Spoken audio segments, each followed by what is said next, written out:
बांकीपुर की लड़ाई अब सिर्फ एक सीट की लड़ाई नहीं रही, यह बीजेपी की साख और प्रशांत किशोर की चुनौती का सबसे बड़ा मुकाबला बन चुकी है। ऐसा कहा जाता था, अगर बीजेपी किसी कुत्ते या बिल्ली को भी टिकट दे दे तो लोग उसे जिता देंगे। प्रशांत किशोर के इस बयान ने बिहार की राजनीति में भूचाल ला दिया। क्या बीजेपी सच में अपने मजबूत गढ़ में गिर गई है या यह सिर्फ एक चुनावी दाव है? आइए जानते हैं। नमस्कार, आप देख रहे हैं सियासत लाइव और मैं हूं आपके साथ अंकित सिंह। प्रशांत किशोर ने कहा कि यह चुनाव बीजेपी के उस अहंकार को तोड़ने का है जिसमें उन्हें लगता था कि अगर वे किसी कुत्ते या बिल्ली को मैदान में उतार देंगे तो जनता उसे वोट दे देगी। बांकीपुर विधानसभा चुनाव को लेकर प्रचार अभियान तेजी से जारी है। इस बीच जनस्वराज के संस्थापक और उपचुनाव में उम्मीदवार प्रशांत किशोर ने बीजेपी पर निशाना साधा।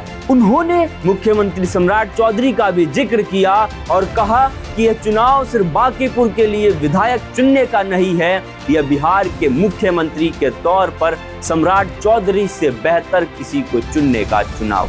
बांकीपुर विधानसभा चुनाव में जनस्वराज के उम्मीदवार प्रशांत किशोर ने दावा करते हुए कहा कि बिहार में परिवर्तन दिखे। उन्होंने कहा यह चुनाव बीजेपी के उस अहंकार को तोड़ने का है जिसमें उन्हें लगता था कि अगर वे किसी कुत्ते या बिल्ली को भी मैदान में उतार देंगे तो बांकीपुर की जनता उसे वोट दे देगी। लेकिन आज उनकी हालत ऐसी है कि वे देश भर में नेताओं को बुला रहे हैं और उन्हें हर गली में घुमा रहे हैं। प्रशांत किशोर ने आगे कहा, मंत्री सुबह से शाम तक हर गली और मोहल्ले में घूम रहे हैं। वह अलग अलग नेताओं के घर पर 4-4 बार जा रहे हैं। यह बिहार के बांकीपुर के वोटर की जीत है। आज मुझे किसी नेता ने कहा कि नित्यानंद राय मेरे घर 2 बार आ रहे हैं। बहुत दबाव है। जिनके यहाँ वार्ड काउंसलर नहीं आते थे वहाँ केंद्रीय मंत्री आ रहे हैं। यह बांकीपुर की लोगों की ताकत। पीके ने यह भी कहा कि जनस्वराज का मानना है कि जनता अगर जाग जाएगी तो मंत्री हो चाहे विधायक हो, सभी को जनता के पास आना पड़ेगा।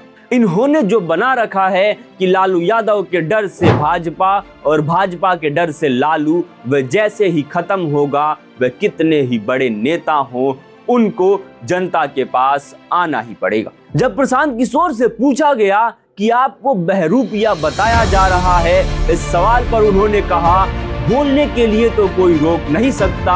अगर इतना ही दम है तो अकेले लड़कर देख ले। पूरे बिहार से 6000 बीजेपी कार्यकर्ताओं को जुटाया गया है।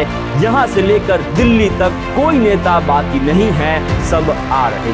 बीजेपी के राष्ट्रीय अध्यक्ष यहाँ डेरा डाले हुए हैं। इससे भी जान बचने वाली नहीं है। बीजेपी का हारना तय। उन्होंने यह भी कहा कि जब किला ढहने लगता है तो ये घबराहट है।